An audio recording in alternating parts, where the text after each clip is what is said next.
Medtech 67 again. We're here with a follow-up of that truck with the V10 that had a rapid loss of compression, and we're here to get some stuff that we need off of this engine to put on the other one that's going in. But we figured while we're here we would tear into this and see what was going on with it. So we'll get started on that. First we're going to start getting these exhaust manifolds off. So when we took off the exhaust on this thing, I figured, you know, since there was some carnage in this cylinder, there would have to be some stuff caught in this exhaust manifold, or the catalytic converter, I mean. And boy howdy was there. There was something inside the exhaust manifold. What is that? What is that? Yeah, you waited too soon. Holy crap!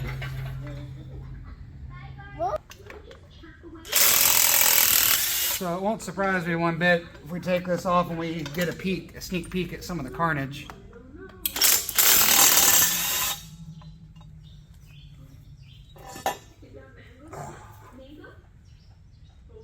I don't see any real damage to the manifold, so that's good. Well, as we can see here, we're missing a piece. The valve guide is the only thing I see in there. If you'd like a comparison cylinder. There's the exhaust valve stem. As you can see, that guy's gone. I don't really see a whole lot of damage. Oh, there's some scratches. Oh yeah, pretty good little scratch right along the top there.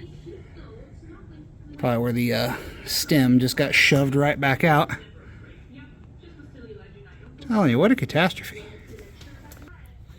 Pardon the cartoons in the background there. We're playing Daddy Daycare today. Alright, so we'll tilt this thing over. We'll take off the front cover and we'll get the timing chains off because we're going to need that to pull this head off. So let's do that.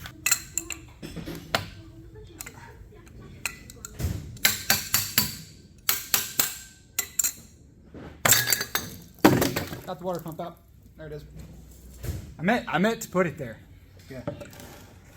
It's a skill that you hone over the years.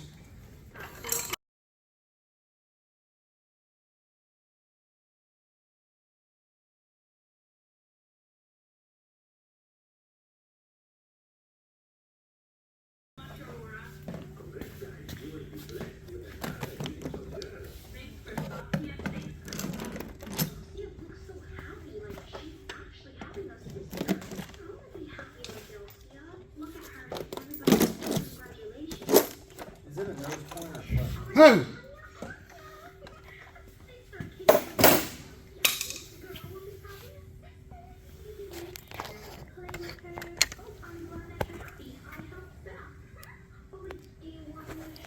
That guy's not supposed to be sitting down there.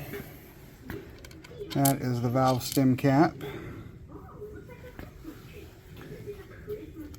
Here's the valve spring right there. I don't see the keepers anywhere. Of course, they could go down these little holes and into the oil pan. But yeah, as the famous ones always say, lazy problem. Turned into a 9-cylinder on you, but man, Tyler, look how good we're taking care of this engine. Look at that. Clean as a whistle. The oil even looks good in there. Not one bit. Which one is this? A varnish, but it's 78. Yeah, it just recently got oil change. Yeah, this is also the truck that we repaired that corner back there.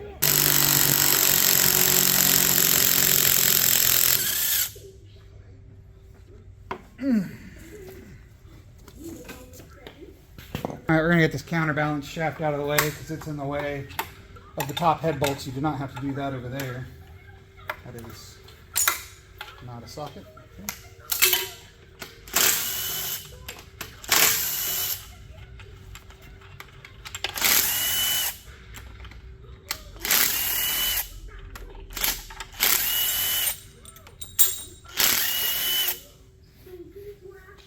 it is synced up by a gear.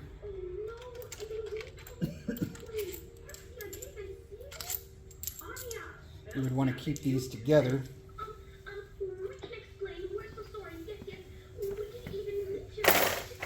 There you go.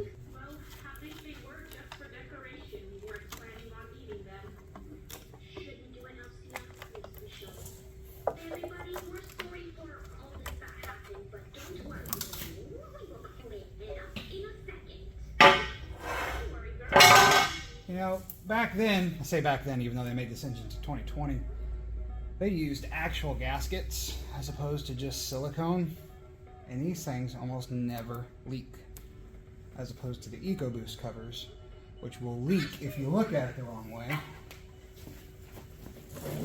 And by the way, check this out. I mean, look at that. You usually see a lot of varnish there, not an ounce of varnish.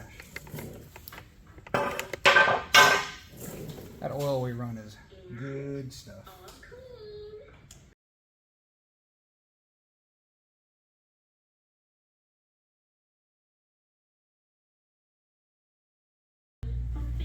Normally you're supposed to remove your head bolts in the same order that you tighten them.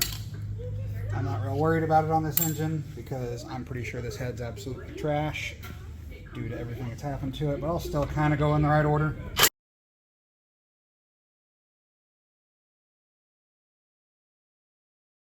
Some long old head bolts.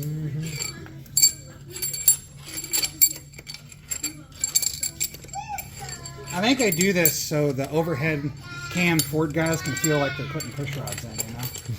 That way the LS builders, you know, they get to drop those push rods in. The Ford guys, they don't get that, you know, and that's why they do it. Well, they do now. Yeah, that's the thing now they get to do. And you notice the head bolts got short?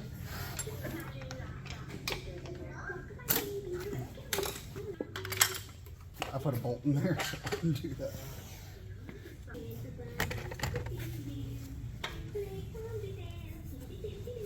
Go. That's not that bad. Not as bad as it could have been. Man, we just freaking throw a new head on here. Leave that piston the way it is. Just grind it down with some Scotch-Brite. Yeah. Freaking send it. I don't know about that. Let's turn it over. No damage on the other 5. You think about it, it's just an abrasive piston top cleaning. When you think about it, just removing all that carbon. This isn't, man. Where'd you find this? Just big chilling right in here?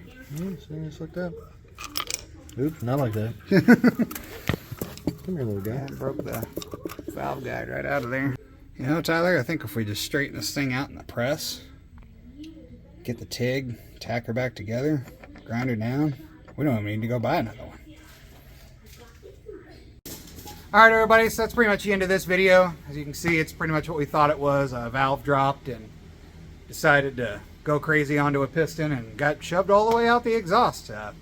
I've never seen an entire valve stem make it all the way to the catalytic converter. That's a first for me. But hey, it makes sense on how it could happen. Pretty much all that happened were the keepers came off the valve stem, let it drop down into the hole, and well, the rest is history and powdered aluminum. So we're done with this one pretty much. You can see we got the new engine back in this thing. It's going back together. I didn't figure you guys really care to see that, as it's a Nakano line and not a Transit, and that's pretty much all we do. So like, comment, and subscribe, and we'll see you on the next one.